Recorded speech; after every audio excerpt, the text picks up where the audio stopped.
principales dentro del conocimiento del cerebro y la neurociencia en nuestro país.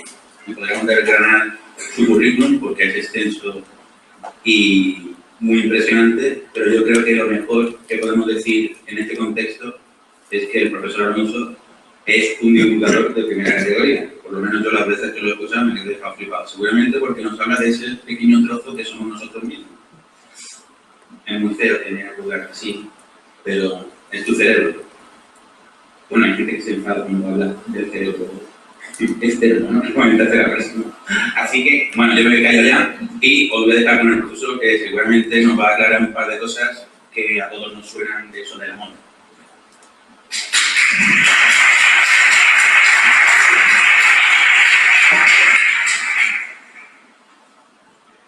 Bueno, muy buenos días a todos y a todas.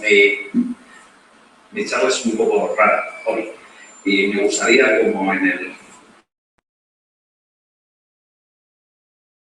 sentimiento de seguirme, os voy a llevar a sitios donde no habéis estado nunca, os voy a mostrar cosas quizá que no sabíais, pero que están dentro de vosotros. Y eso es lo que querría a lo largo de estos 30 minutos. El título de la charla es El cerebro enamorado. Y creo que el tema del amor es llamativo para la ciencia y llamativo para la divulgación científica, porque es algo que afecta de una forma impresionante a nuestras vidas. Cambiamos nuestra vida, ponemos a menudo todo en riesgo, morimos por amor. Hay muchos suicidios cuya causa es un desengaño amoroso. Matamos por amor también, y de alguna manera todo esto no lo conocemos, no lo explicamos, no sabemos mucho al respecto. Sabéis que en el ámbito de la ciencia, de la divulgación, se habla muchas veces de las dos culturas. Por un lado, la que sería la cultura tradicional, las humanidades, y luego la cultura de la ciencia. De entrada os voy a decir que no creo en ello. Creo que hay una única cultura, que la ciencia es parte de ella y que de alguna manera disfrutas mucho más las cosas cuando relacionas historia con literatura, con ciencia, con biología, y al final creo que somos una unidad y de eso es lo que os quiero hablar.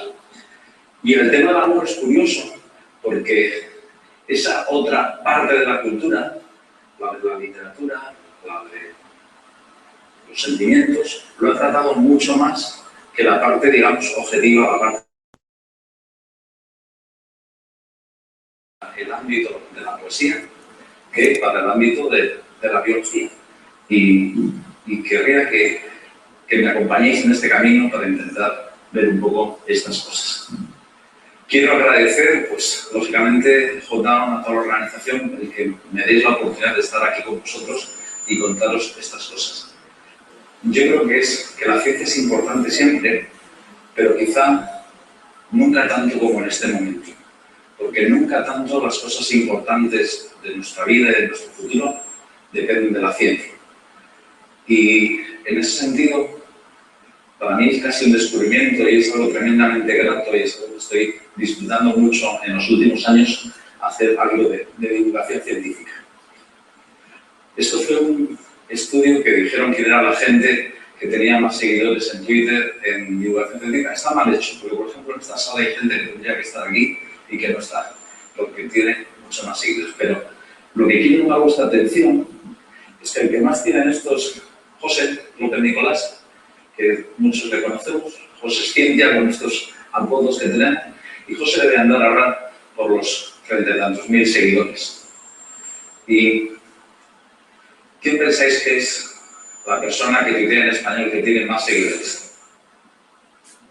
Bueno, antes de que hagáis elucubraciones, si lo pensáis un poco, no es Pablo Coelho. Yo digo, la Iglesia se queja de que está perdiendo seguidores, pero si lo plantea eso, no es tan cierto, puesto que el Twitter más seguido es uno que es @cristiano.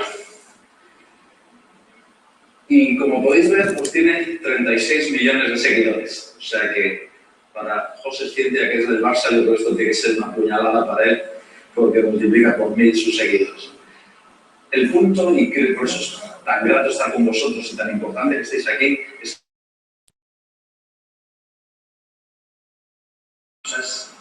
pienso que es el tema en estos momentos.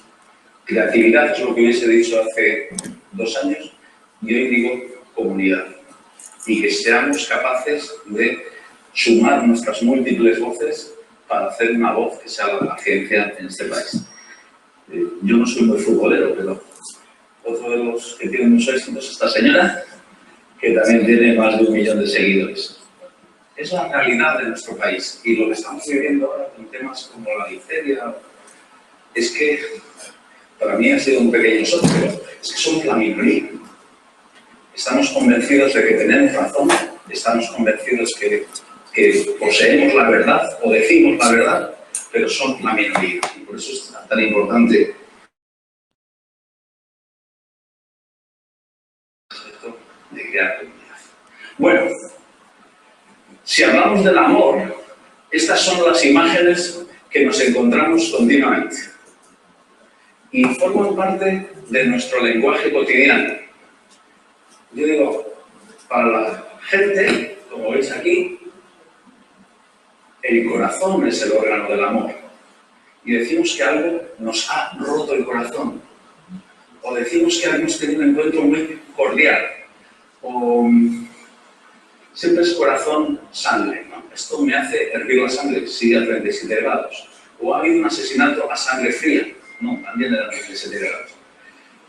Pero está en nosotros, lo usamos continuamente, dibujamos ni siquiera con la imagen de un corazón real, sino con la imagen del corazón en el siglo XII. Y sigue estando en nuestras vidas, sigue estando en nosotros. Y como ya sabéis, yo lo que os voy a hablar es que el órgano del amor es este. Y es el cerebro, y es mucho más interesante que el corazón, que deja así una bomba magnífica, pero que tiene muy poco juego. Aquí, en cambio, yo digo que ahí reside nuestro pasado, porque están nuestras memorias, nuestros recuerdos, lo que hemos aprendido. Reside nuestro presente, nuestros sentimientos, nuestra forma de ser, nuestro futuro también, nuestros proyectos, nuestros sueños, quiénes queremos ser, ¿vale? Entonces, ¿y cómo demonios siendo el cerebro hemos caído en la trampa de escribir por el corazón? Y que luego nos encontramos que hay gente que habla de a ver si cuando se trasplanta un corazón, bueno, no sigo por ese camino que todos conocen. Pero insisto, es la sociedad en la que vivimos y por eso es importante que no nos callemos. Y por eso es importante que hablemos con respeto, con claridad, con educación, pero que lo hagamos. Bueno, el culpable de esta historia del corazón es uno de los tipos más inteligentes de la historia, que es este. Primer biólogo, primer taxónomo, primer biogeógrafo, primer experto en conducta, Aristóteles. Y desde cómo alguien tan inteligente corrige a sus antepasados que habían dicho que el cerebro era el órgano importante para los sentimientos y dice que es el corazón. Pues son por muchas razones. Primero porque el corazón está en posición central en nuestro cuerpo, no el cerebro que está en un extremo. Luego porque es sensible a las emociones. Cuando nos ponemos nerviosos, cuando vemos a la persona objeto de nuestro deseo, el corazón se acelera. Mientras que en el cerebro aparentemente no pasa nada. Está presente en todos los animales, mientras que, como sabéis, los sistemas nerviosos de muchos invertebrados, sin un microscopio, es muy difícil de ver, pero el corazón sí que lo ves. Está conectado con todos los órganos. El cerebro también, pero muchas de estas conexiones de nuevo son microscópicas. A simple vista, si no sabes lo que estás buscando, tampoco lo ves. Aristóteles, que os digo que es alguien asombroso, ve que el corazón aparentemente se forma antes en un pollito, ¿sabéis que son las disecciones estas del huevo? Se ve el huevo latiendo el corazón. Es un órgano caliente. ¿Por qué? Porque cuando él estudia en cadáveres, el cerebro se enfría muy rápido, mientras que ese calor se iguala a la vida, y por eso sigue. Él hace 49 disecciones de todo tipo de animales, desde un gusano hasta un elefante, y todos llegan a estas cosas. Piensa que es esencial para la vida, porque hay una cosa llamativa que hace también, es que si corta un trocito de corazón, muere. En cambio, con el cerebro, quita un trocito del cerebro y sigue viviendo. Y por último, el cerebro, aunque sea sorprendente, no tiene receptores de dolor. No nos puede doler nunca el cerebro. Nos dolerán otras cosas. Nos dolerá la cabeza, pero nunca el cerebro. Bueno, lo que os decía antes, por todo el mundo, por todas partes, en todas las culturas, existe el amor. Los biólogos todos lo explicamos desde el punto de vista evolutivo. ¿Por qué vemos para qué vale esto y es tan importante en nuestra especie? Bueno, pues la teoría, porque en la evolución lo único que se hace son esta especie de deducciones, es que para la mujer es importante porque ayuda a que el hombre se quede para la crianza, y para el hombre es importante para generar ese vínculo que le haga estar seguro de que los hijos son suyos. Podemos poner todos los condicionamientos y esta es una pura teoría, pero de alguna manera eso lo que es tan importante en una especie como la nuestra, donde la crianza es tan larga y tan importante, el que mantuviésemos esa relación. Los biólogos a veces nos metemos con nuestros amigos químicos cuando dices, tú lo primero coges el cerebro, lo primero que haces es machacarlo, luego lo trituras bien con una batidora. Digo, es como si tú para entender un ordenador lo primero que hicieses fuese meterlo en una trituradora y luego cogieses lo que sabéis ese polvillo y lo empezases a clasificar. Es muy útil, ¿eh? Sabiendo el polvillo podemos saber algunas cosas, pero no muchas más. Entonces, es un órgano complejo, y digo, es la estructura más compleja del universo. No hay nada comparable. Y sobre todo, la posibilidad que tiene de flexibilidad, de cambiar, de reorganizarse, de adaptarse. Otro tema que era muy interesante cuando preparé esta charla es que si todos los amores son similares, entendemos, normalmente cuando hablamos de amor todos nos vamos muy rápido al amor de pareja, pero evidentemente hay un amor paterno-filial, de que también me gustaría contaros algo. Hay un amor, por ejemplo, para mucha gente hay un amor a Dios. Para alguna gente, al menos, hay un amor a la patria, pero de nuevo, insisto, una sensación cerebral tan potente que te puede llevar a dar la vida por esa idea o por ese sentimiento. ¿De acuerdo? Bueno, aunque no está muy estudiado, estos son estudios de neuroimagen, donde lo que veis están comparando aquí el amor maternal, las zonas, digamos, que se activan.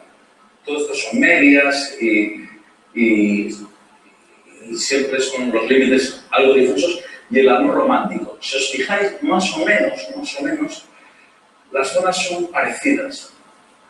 Con lo cual, el cerebro estaría con los mismos procesadores actuando con esa sensación para distintos tipos de amor. Aunque luego podemos matizar mucho y habrá que dejar cosas para la mesa redonda.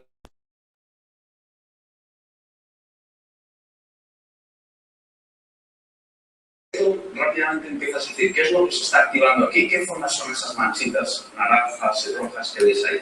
Bueno, es interesante, porque sería una mezcla de tres cosas, y eso nos va a empezar a dar algunas pistas. Vemos, bueno, hay algunas zonas que, para decirlo de forma sencilla, son las mismas que se iluminan cuando se toma cocaína. ¿Vale? ¿Qué quiere decir eso? Tienes el sentido de alerta, tienes las emociones, tienes un cierto como aumento de la actividad cerebral, una excitación. Esa es una parte interesante. Segunda parte que interviene, también es interesante, es corteza. ¿Qué quiere decir esto? En el amor también pensamos. Tiene un componente cerebral, o sea, cerebral en el sentido de un componente cognitivo. Esa parte está también. El amor no es solo locura, no es solo pasión, no. Y por último, no se ve porque es lo contrario, porque está inactivada la amígdala. Cuando la inactivada la amígdala, que es una zonita del cerebro, quiere decir que bajamos nuestros umbrales de miedo. ¿Qué quiere decir? Que en el amor nos arriesgamos. Nuestro cerebro nos dice, atrévete. No nos está diciendo todas las cosas que pueden salir mal. Nos está diciendo, es la oportunidad de tu vida. te arrepentirás siempre si no lo intentas.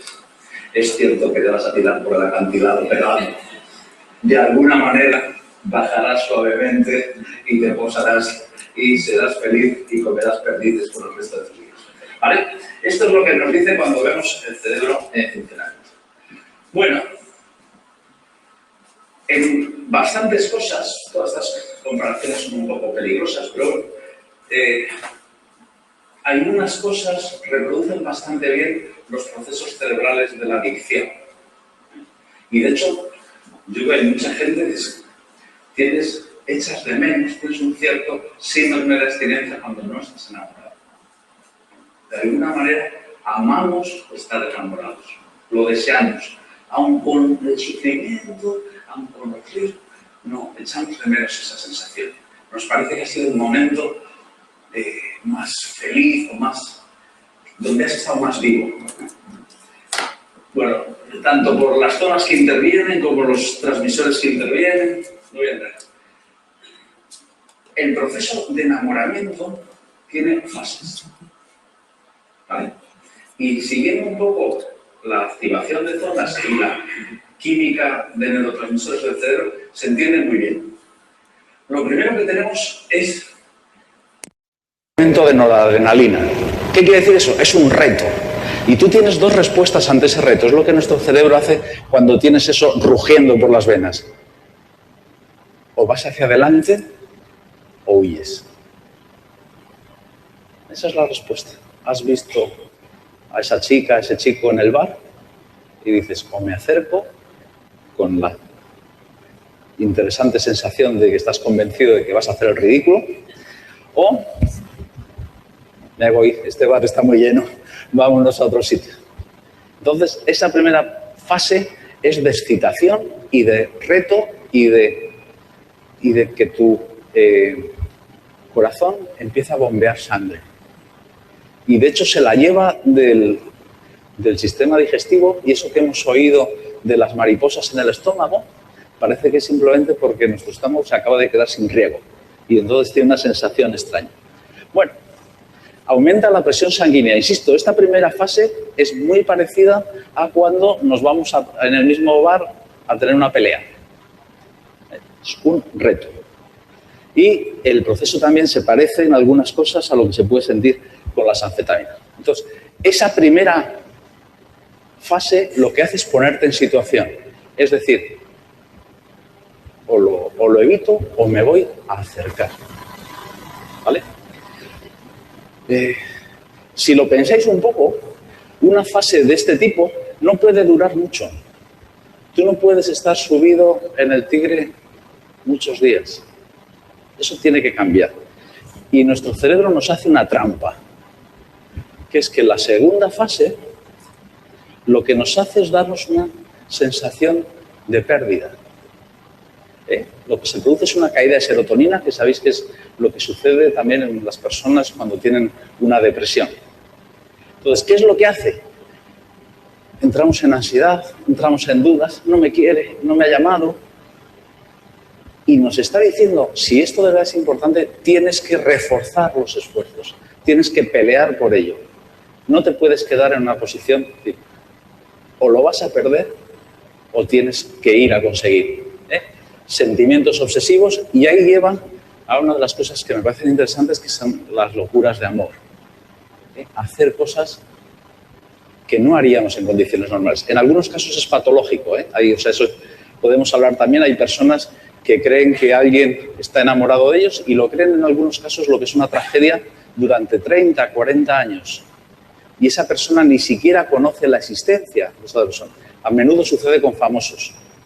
Y solo nos enteramos cuando el famoso, como os acordáis, hay uno que estaba enamorado de Jodie Foster y que intentó asesinar a Ronald Reagan precisamente para impresionar a su amada. Y estaba convencido de que si tenía éxito en el atentado, Jodie Foster iría a sus brazos y, segundo, los dos vivirían felices en la Casa Blanca. En la Casa Blanca.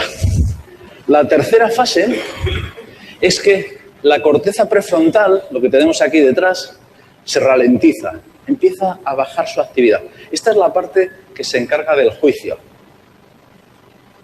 Con lo cual, imaginaros el resultado. No juzgamos bien. Todos nuestros amigos están viendo que estamos preparados para darnos el tortazo, pero nuestro cerebro no nos avisa. Y reflexivo, la amígdala, que es la que os decía, que era la de esos riesgos, es en el momento en que se apaga, o sea, de alguna manera nos está diciendo lo que os digo, tírate. Y aceptamos unos riesgos que en condiciones normales jamás lo haríamos. Y dices, bueno, todo esto es la fase que os he descrito, podríamos llamar pasional. Pero el amor a veces dura. Siempre dicen que el amor es eterno mientras dura, ¿no? Entonces, a veces esa duración es muy larga. Y entonces, ¿qué es lo que sucede? Voy a ver cómo voy de tiempo. Bueno, el amor en el largo plazo, sobre todo, cambia la actividad de zonas cerebrales y el factor clave parece que es la oxitocina. La oxitocina es la molécula del vínculo. Se produce en el orgasmo y entonces parece que es una de las cosas que hacemos. No queremos volver a tener esa sensación. Nos ha gustado mucho. Esto está bien. Vosotros sabéis de lo que hablo, ¿verdad? Y cuando se va a producir el parto, la oxitocina se libera para las contracciones del parto. Un subidón es así. De hecho, también parece una cosa recientilla que inhibe la sensación de dolor. Aunque el parto sea muy doloroso, parece que es menos de lo que sería en condiciones normales ese esfuerzo biológico, por decirlo de alguna manera. Siguiente que hacen es que prepara para la lactancia. Se produce también oxitocina al dar de mamar. Eso también las mujeres a veces cuando han tenido, les da pena dejar de dar el pecho, aunque es que evidentemente de hombres que ya va a ir a la facultad. Entonces, se supone que es por toda esa oxitocina que se está produciendo. ¿Genera algún problema? Los hombres a veces nos quejamos de que después de tener el bebé, la mujer ha perdido el interés por nosotros o el interés por el sexo. Biológicamente se piensa que a veces puede ser que la oxitocina que conseguías en el orgasmo, en las caricias, de repente se ha trasladado a la oxitocina que consigues en la lactancia y en el tocar y que te toque el bebé. Como veis, esto da mucho juego. Bueno, esto es lo que os iba a contar. Todo esto influye en nuestra vida. Influye en nuestra vida de una manera llamativa. Os pongo un ejemplo. Los niños que han tenido lactancia y que han sido tocados, normalmente cuando son mayores tienen relaciones mucho más largas, relaciones más estables. Se producen cambios en el cerebro. En todos estos procesos aumenta el número de neuronas, por ejemplo. O sea, un ratoncillo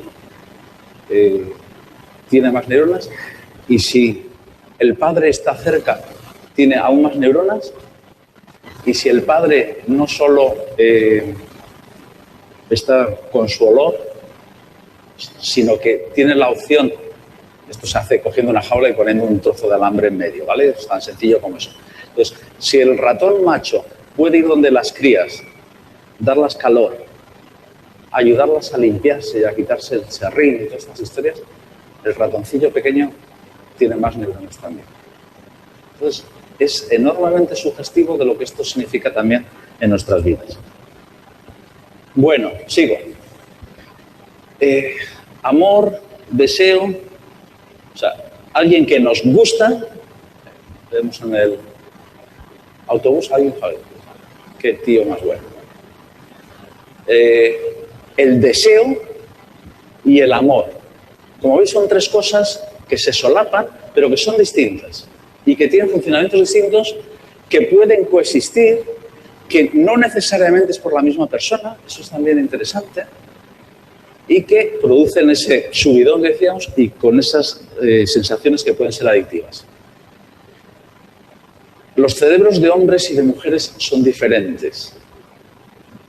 En muchas cosas son perfectamente iguales, pero en otras cosas son diferentes. Siempre es muy difícil separar la parte biológica de la parte que podemos llamar educativa. Pero algunas cosas son curiosas. Es decir, por ejemplo, en un tema de infidelidad, para los hombres es prácticamente igual si es un problema de sexo o es un problema de amor, y 2/3 de las mujeres ven menos perdonable o si el problema es que se ha enamorado de otra persona. También. Bueno, en la época del amor, los hombres somos extremadamente visuales.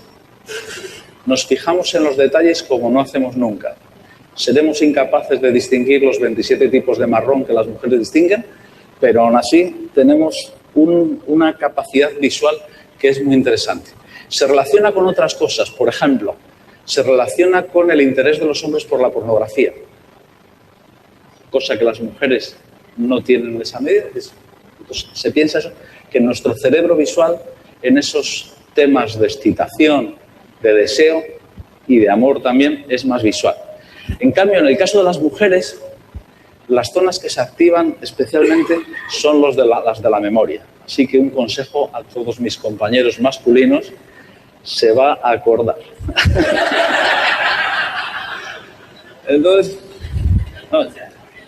yo creo que todos lo hemos vivido. ¿Te acuerdas hace 3 años cuando nos conocimos y tú ya empiezas a sudar, ¿no? Bueno, es así, somos diferentes los hombres y las mujeres. Bueno, hasta aquí la clase de teoría. Y ahora muy rápidamente la clase práctica, porque lo que quiere uno es decir, oye, ¿yo cómo puedo enamorar mejor? ¿No? Es decir, esta persona objeto de mi deseo, ¿cómo lo hago que venga a mis brazos? Entonces, lo que os voy a contar son muy rápidamente cosas que la neurociencia nos ha dicho de cómo se puede afianzar este proceso de enamorar.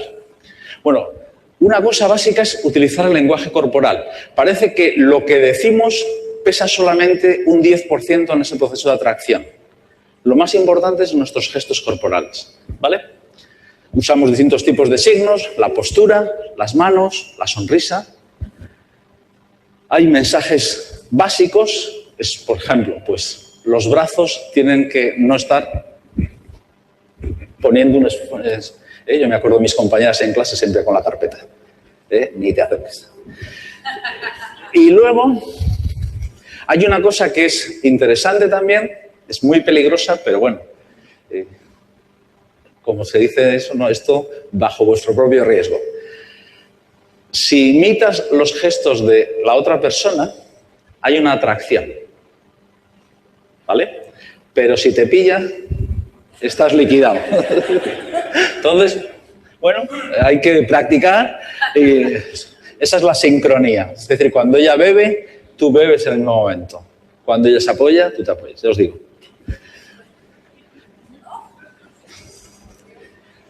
Los gestos corporales. Evidentemente, este señor, con ese pelo y esa cara, pues dices, no te genera confianza. Y en cambio, fijaros quién es un experto en esos gestos corporales en una situación prácticamente idéntica. ¿Vale? Y dices, si les veis en un discurso, siempre te dan la sensación que te están hablando a ti. De toda esta sala, te estoy hablando a ti. ¿Vale? Usamos también nuestro cuerpo. Los hombres muchas veces nos ponemos chaquetas. Aquí veis a Tom Cruise con distintos tipos de chaqueta. ¿Por qué? Porque nos hace parecer que tenemos los hombros más grandes. Nos hace ser más masculinos. Las mujeres, en cambio, muchas veces jugáis con el pecho. Sois más femeninas. Ropa más ajustada o en algunos momentos echar los hombros hacia atrás. Y lo hacemos muchas veces inconscientemente, pero es cosas que pasan también. Bueno, clave, compartir unas risas. ¿Por qué? Porque la risa es uno de los elementos fundamentales de cercanía. Y eso yo creo que todos lo sabemos. Si la has conseguido hacer reír, tienes ya media batalla ganada. Sintonizamos en ese momento. Nos hace sentir bien, que es una persona de confianza. O sea, nos está dando muchos mensajes que encajan en ese proceso de inicio del enamoramiento. Nos afecta mucho la música. ¿Cómo ha sido esa situación? Por eso tanta gente se enamora en conciertos. Y de cuando se hacen estudios a veces, es decir, el futuro que tienen dos personas, uno de los temas clave es si les gusta el mismo tipo de música. Hace poco leía también, preparando esta charla, se hizo un estudio en una ciudad en Estados Unidos, un pueblo grande, digamos, donde se ha seguido, deben llevar ya 50 y tantos años a toda la población. ¿Vale? Es decir, qué es los factores, la salud, la obesidad. ¿Sabéis cuál es el factor que más va a marcar tu esperanza de vida? No es ni el alcohol, ni el tabaco, ni la obesidad, ni los chemtrails, ni campos magnéticos, ni unos extraterrestres que nos... Bueno, no sigo porque es que es inacabable. El factor más importante es la soledad, que es algo extremadamente curioso porque jamás pensaríamos que nuestra esperanza de vida va a depender de que tengamos amigos, de que tengamos a alguien que queramos y que nos quiera, y es el factor que más pesa, ¿vale? Bueno, la música, el ambiente también, ¿eh? Entonces, los ambientes relajados, ahí viendo la Giralda al fondo, estas cosas que todos conocen, las velas, luces bajas. Bueno, yo creo que todos lo conocéis. Lo interesante es que estas cosas del mundo real, cuando la ciencia las estudia, te permite decir si son verdad o no son verdad. Y estas cosas son verdad. Simplemente coges unos conejillos de indias, que son normalmente estudiantes universitarios, y les pones en distintos tipos de ambiente y ves cuántos dicen haber tenido una atracción por la otra parte. Bueno, mirarle a los ojos. También lo tenemos todos claro cuando estamos en uno de estos inicios de relación de pareja. Cuando al mismo tiempo que hacemos eso, luego los neurobiólogos les metemos en un escáner, sabemos que las zonas que se activan son las que contienen unas células que se llaman las neuronas espejo. Entonces, esas neuronas espejos en esos momentos están registrando esa información, se están activando y están generando todos esos patrones. Yo digo, al final es como un baile. Tienes que ir al mismo ritmo, tienes que ir acompasado. Y eso lo está haciendo nuestro cerebro a través de las neuronas espejo. Bueno, esto es otro ejemplo. Y en cambio el que os voy a enseñar ahora es el ejemplo de lo que no hay que hacer.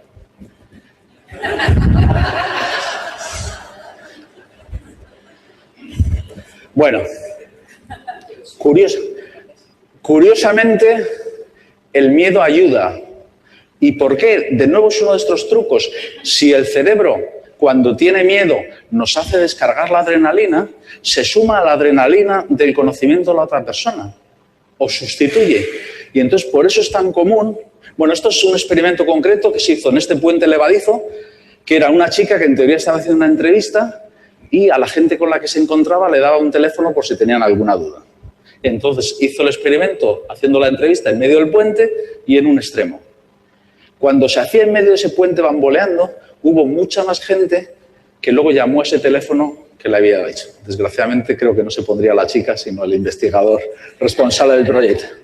Pero es también otra experiencia que es muy típico de jóvenes, sobre todo, que es ir a los parques de atracciones.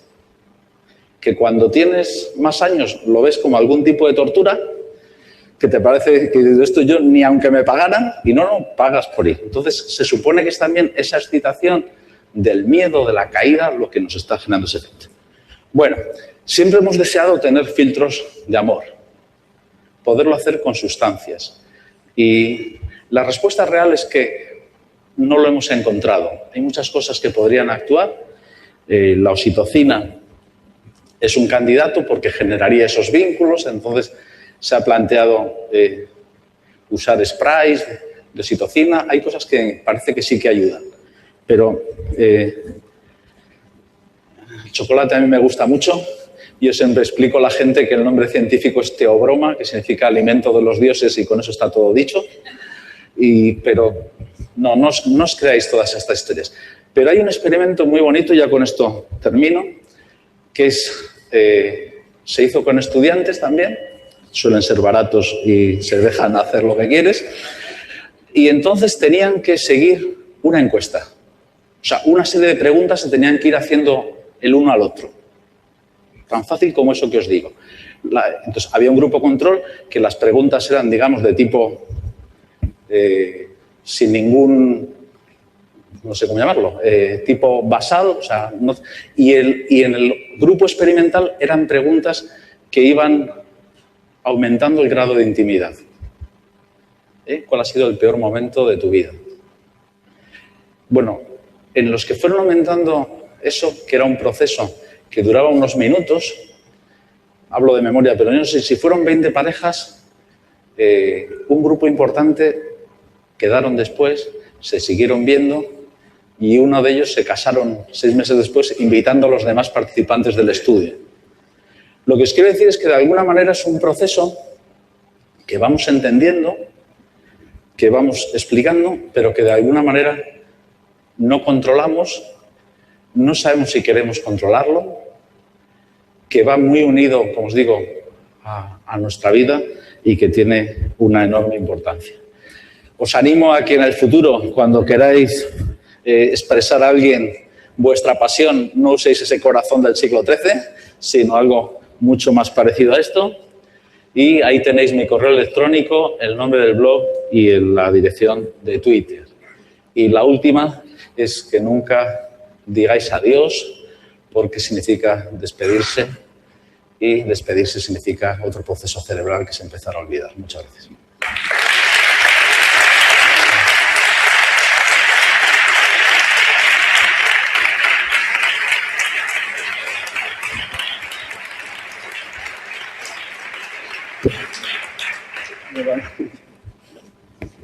Bueno, supongo que habrá muchísimas preguntas, pero vamos a tener tiempo para 2 o 3. ¿Sí? Allí.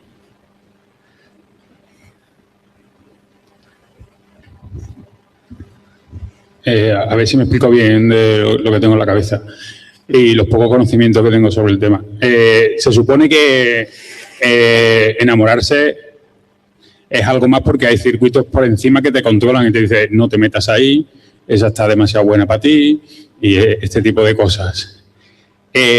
Dándole vuelta muchas veces al tema este, hablando con amigos, también con amigas, ¿qué opinas del tema? O sea, una opinión que tengo es que tú decides si estás enamorado o no. Finalmente tú es cuando dices, me he enamorado de esta persona o no me he enamorado de esta persona o me gusta más o me gusta menos, que algunas veces te lo dices y estás enamorado hasta las trancas y otras veces como que te auto-retroalimentas para ver todo lo positivo y decir, sí, es de eso porque tu situación a lo mejor en ese momento es lamentable. Que ibas a estar mejor acompañado, pero realmente en otro momento podrías estar mucho mejor con otra persona. ¿Me puedes comentar sobre ese...? Sí. Por aquí no sé qué comentarios están haciendo. Ahora, si habéis visto las zonas que os he enseñado, lo curioso es que el amor es un proceso de muchas regiones diferentes y perfectamente organizado en un plan espaciotemporal, como unas se van activando y otras se van desactivando. Entonces, a mí me resulta muy interesante la desactivación de la corteza frontal. Hay un ejemplo muy claro que es los que os gusta la neurociencia lo conocéis todos, que es Phineas Gage, que es un obrero del ferrocarril que está haciendo agujeros para hacer un tendido en la época del siglo XIX en Estados Unidos. Entonces, el sistema es, tú tienes que volar esta roca, haces un pequeño agujero, un martillo, tal, metes un buen paquete de pólvora, echas arena encima y luego con una barra de hierro lo apisonas. Lo prendes ya luego fuego y eso estalla. Bueno, este señor lo que le sucede es que se le olvida echar la arena. Pues está charlando con los compañeros, debía ser de origen español. Cuando se pone a dar con la barra, no hay arena, entonces salta una chispa y eso estalla y la barra le atraviesa por debajo del módulo y le sale justo por la zona de la corteza frontal. Lo que dicen de él, sus compañeros, se salva milagrosamente, porque imaginaos una época en el oeste, le llevan ahí en una carreta, bueno, se salva. Y entonces lo que dicen es que ha cambiado su forma de ser y que ha perdido los controles. Por ejemplo, comentan que habla soez, que dice tal cosa, que no respeta las jerarquías. Entonces yo creo que en el amor, lo que digo, Esos pensamientos que tenemos, cuando lo juzgamos, pienso que es a posteriori. En medio del proceso, como os digo, nuestro juicio está bajo mínimos. Y yo creo que cuando lo estudias a posteriori o lo ves en otra persona, te das cuenta de esa situación, que es lo que decimos, es decir, no estás actuando de una forma racional. Y yo creo que esa es una parte clave del proceso. ¿Por qué? Pues quizá porque si no, o sea, yo digo, es llamativo que todos encontremos pareja en general. Porque es un proceso difícil. Si lo pensáis un poco, es un proceso muy difícil de conseguir un emparejamiento. Entonces, de alguna manera, el sistema nos tiene que quitar todas las trabas para lanzarnos hacia ello. Porque es la forma de tener descendencia. Biológico. Porque es la forma de unirse y luego criar esa descendencia. Porque es la forma de sentir placer. Todos nuestros circuitos de placer se activan en este proceso. Y luego, por lo que os digo, porque es la forma de no estar solos y la soledad para una especie tan social como la nuestra es una catástrofe. Más cosas. Intentaré contestar más rápido.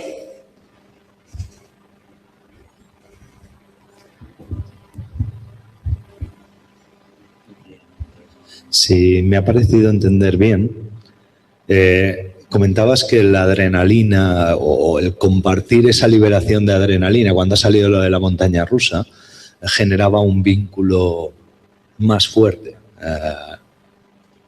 No, la adrenalina todo esto, la verdad, siempre hay un componente de simplificación. Pero la adrenalina, todos tenemos esa idea, es cuando tenemos una situación, un reto. Y la respuesta normal, en principio dicen que son dos, que es lucha o huye, fight or flight. Y luego hay otra que se sabe menos, pero que también es interesante, que es la que hace que te desmayes. Entonces, en esos momentos, cuando tú estás en una situación de riesgo, tu cuerpo libera adrenalina. De nuevo, como os digo, estoy simplificando. Cuando es una cosa de lucha, es una cosa muy llamativa, se nos va sangre a los brazos y a la mandíbula. Mi impresión, porque es para luchar y morder. Eso probablemente es algo de nuestros atavismos genéticos que está ahí.